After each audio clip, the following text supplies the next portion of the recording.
Kurva yang melengkung habis ini artinya suatu saat wabah ini akan berhenti. Nah, garis ini mewakili kapasitas rumah sakit dan tenaga kesehatan. Jadi semua yang di bawah garis ini kemungkinan besar akan dirawat, tapi yang di atas garis ini kemungkinan besar kesulitan dan bahkan meninggal dunia. Nah, tugas kita adalah membuat kurvanya tuh nggak terlalu melonjak tinggi, sehingga semua orang yang sakit bisa masuk ke dalam rumah sakit dan ditangani oleh petugas kesehatan. Jadi gimana caranya membuat kurva ini menjadi landai? Orang itu sakit nularin orang lain. Nah, orang yang sudah sembuh, tubuhnya jadi punya imunitas, sehingga kemungkinan dia tertular lagi itu kecil atau hampir nggak ada. Sehingga caranya sebuah wabah apapun itu dari zaman dulu berhenti adalah ketika cukup banyak orang kena virusnya, lalu menjadi imun sehingga virusnya nggak bisa punya orang untuk ditularin lagi. Nah, kenapa selama ini kita perlu banget namanya social distancing atau ngejauhin diri? Animasi ini bagus banget. Ini contoh kalau semua orang bergerak bebas seperti biasa, nggak ada pikiran, semua tetap pergi konser, pergi jalan-jalan. Ini akan terjadi. Satu orang akan menularkan semua orang berbarengan, dan itu yang berbahaya. Seperti tadi kita ngelihat kurvanya ya. Pada akhirnya akan lewat dan pada akhirnya semua orang akan sembuh. Tapi karena kurvanya tinggi, banyak orang akan mati dalam prosesnya. Nah, yang terjadi di Cina dengan adanya lockdown, ditutup, membuat orang tidak sakit sekaligus berbarengan. Jadi kurvanya lebih landai kalau kalian lihat, sehingga memberi waktu untuk orang-orang menjadi sembuh dan akhirnya bisa melandaikan kurvanya.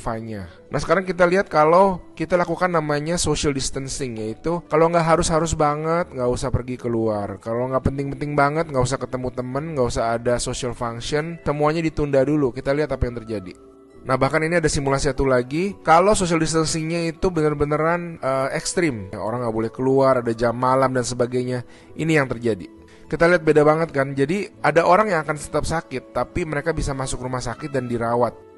Jadi teman-teman, please do your social distancing, stay at home, work from home, anywhere you can. Ada orang-orang yang nggak bisa, saya mengerti, tapi sebisa mungkin lakukanlah semuanya itu. A good way of doing it is to imagine that you do have the virus, yeah, and change your behavior so that you're not transmitting it.